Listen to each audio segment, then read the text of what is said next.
This was a gift to me by a close friend when I finished my med school, when they knew I was going on to become a neurosurgeon. This is something I spent many, many hours studying.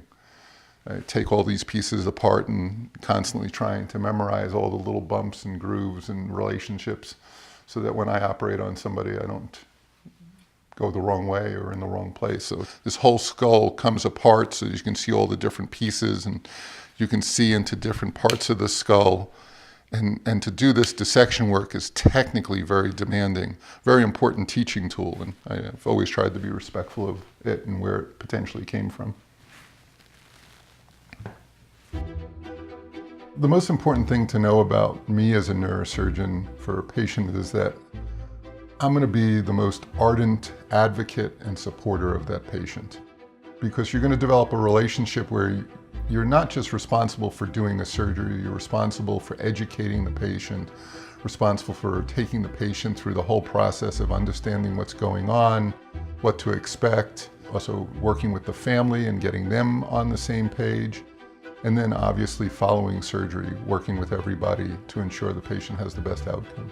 You have to be there for them when things go well, and more importantly, you have to be there for them when things don't go well. The most satisfying thing to me as a neurosurgeon is my ability to have impact on people's lives. Neurosurgery is a very, very challenging field, not only because the procedures we do are difficult, but because the risks to our patients are very high. And so when you're confronted with somebody who has such a serious problem, and you're able to help them with that problem, there's no feeling like it in the world. The satisfaction, the joy you get is just unlike anything that I can imagine any other job could ever give somebody. And that's why it's really not even a job, it's just a lifelong passion.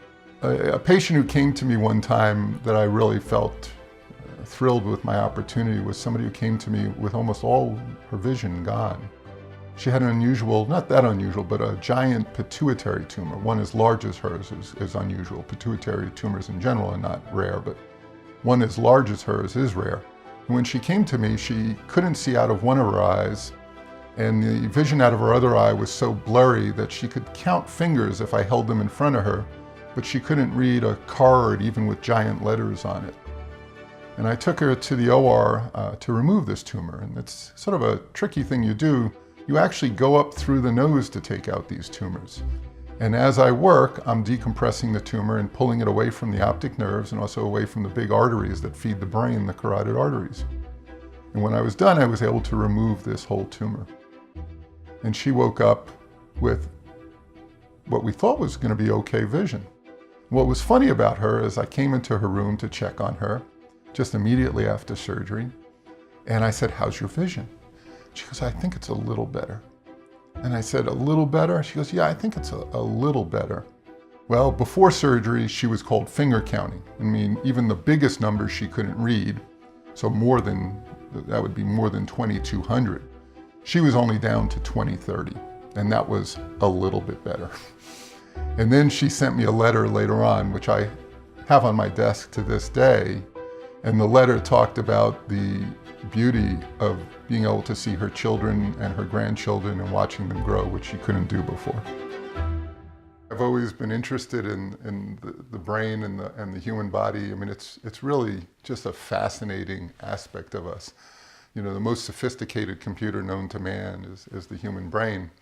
And my wife and I, we enjoy travel around the world, and I've been able to collect these prints over the years for not very much money. These aren't valuable pieces of art, they're just things that are valuable to me. For instance, this first picture here is dated somewhere in the late 1500s to early 1600s, and what I love about this picture is it's all wrong. This was an early attempt at teaching anatomy and unfortunately teaching it incorrectly. These two other pictures are technically far more modern, from the 17 and 1800s. And I like these pictures just because of the artistry of capturing these three-dimensional structures and the beauty of the base of the brain. Because the base of the brain, the skull base where I like to operate, is very complex anatomy. And so these pictures show real artistic skill in their ability to recreate this very complex and challenging anatomy. The relationships you build with patients are really meaningful, and I can think of one woman who, when I first started working, I was literally fresh out of training, and she had an enormous tumor. and a very, very dangerous and unusual tumor called a chordoma. And her tumor went from the very base of her brain all the way down into her neck.